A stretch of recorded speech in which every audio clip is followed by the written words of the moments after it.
In chapter 4, you're going to be looking at solving systems of equations. So to begin, let's understand two words. Okay, so let's understand what is considered a system and what is solving a system mean. So a system of linear equations consists of two or more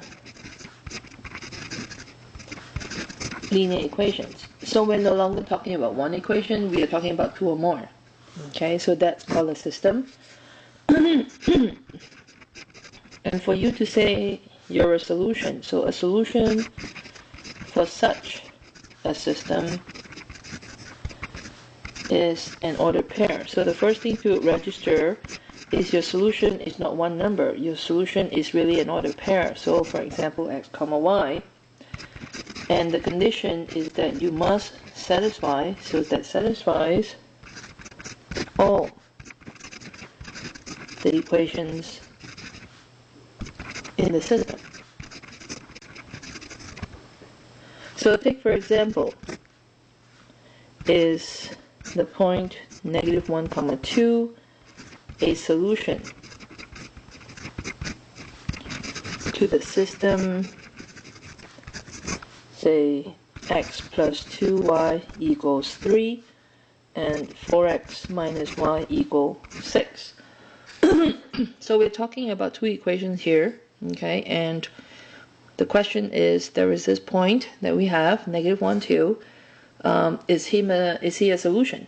Okay, and if you look at what the solution means, it means that you must satisfy all the equations in the system. So in this case, the system has two equations, so you have to check that it satisfies it. So start with the first equation, x plus 2y equals 3.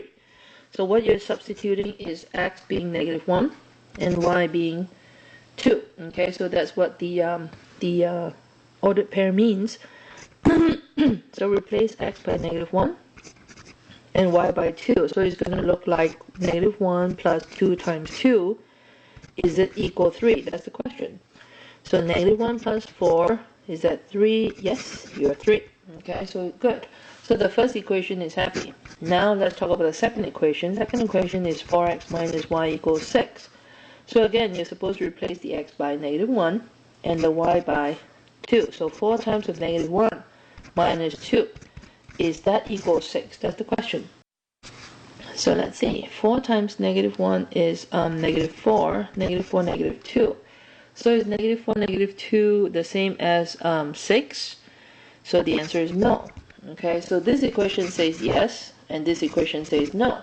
So if one says yes and one says no, what it means is -1, 2 is not a solution to the system.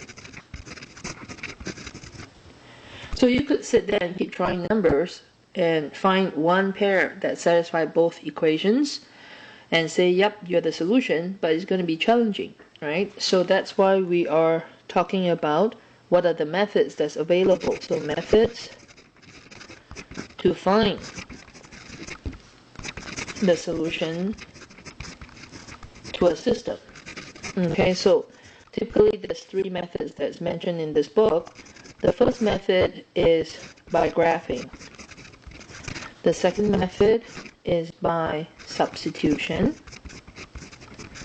And the third method is by elimination. So graphing is mentioned in 4.1, substitution is mentioned in 4.2, and elimination is mentioned in 4.3. Okay, so let's do the graphing method, and let's see why the graphing method is not an acceptable method. So revisiting the system that we were talking about. So supposedly we say, can you solve the system? X plus 2y equals 3 and 4x minus y equals 6. So let's try the graphing method. Okay, so graphing method means x plus 2y equals 3. So that's the line. So let's review plotting points. So for those of you who are still struggling with graphing of lines, basically a line is where the variables have exponents 1, so you know that they are going to be linear. Okay, so graphically it will be a line. And to find a line, you need to have points, and generally 2 is good enough, but if you have the time, 3 is actually better. Okay, so supposedly I pick x to be 1. That means I'm going to replace the x that you see here as 1. So 1 plus 2y equals 3. Subtract 1 on both sides. So 2y is 2. Divide by 2 tells me y is 1. So there you have it. So you have to choose one variable to substitute and then use the points for to solve for the other variable. Okay, so let's try again. Let's say now I choose y to be 0. Okay, so now that means I'm putting the y to be 0 here. So x plus 2 times 0 equals 3. 2 times 0 is 0, so that tells me x is 3. So there you have it, x is 3. So you could technically draw your line right now. Okay, so 1, 1 is right there, and 3, 0. So 1, 2, 3 right there, 3, 0. And make sure you draw your line, so there you have it, line number 1. Okay, so that's one line. Now I have to find a second point. Okay, second line. My second line is 4x minus y equals 6. So this is another line. Okay, so I'm going to draw my points again, x and y. So I'm going to choose points. So let's say I choose x to be 0. If I choose x to be 0, 4 times 0 minus y is 6. So negative y is 6, which means y is negative 6. Okay, so that's 1 point. So now I'm going to pick again. I'm going to pick y to be 2. Okay, so this is of course planning ahead. So 4x minus 2 is equal to 6, because I saw that if I put 2 over, I'm going to end up with 6 plus 2, which is 8. And 8 I can divide by 4, and x will be 2. Okay, so I'm trying to get whole numbers here. So 2, 2 is 1 point right there, 2, 2 is 1 point right there, and 0, negative 6. So this one I have to extend it. So it's 1, 2, 3, 4, 5, 6 right there, 0, negative 6. So when I join these points together, that's my second line. Okay, so when you are looking for a solution, so solving the system really is looking for the point of intersection, as in this one right here. Okay, so this point right here, point of intersection, is what we call the solution. So that's why the solution is made up of two numbers. So this is the reason why graphing is not an acceptable method to solve, because if you try to read across, it seems that the solution is somewhere between 1 and 2 for the x, and somewhere less than 1 for the y. Okay, so it's going to be challenging to find the solution. So for that reason, we have to look at other ways to solve it. Okay, so your intersection is not always at whole numbers or integers. So if it's a fraction, it's going to be a challenge to read off. Okay, so that's why graphing is not exactly the way to go. But we still talk about graphing because we are thinking of point of intersection. Okay, so when you give me two lines, the solution is really the point of intersection.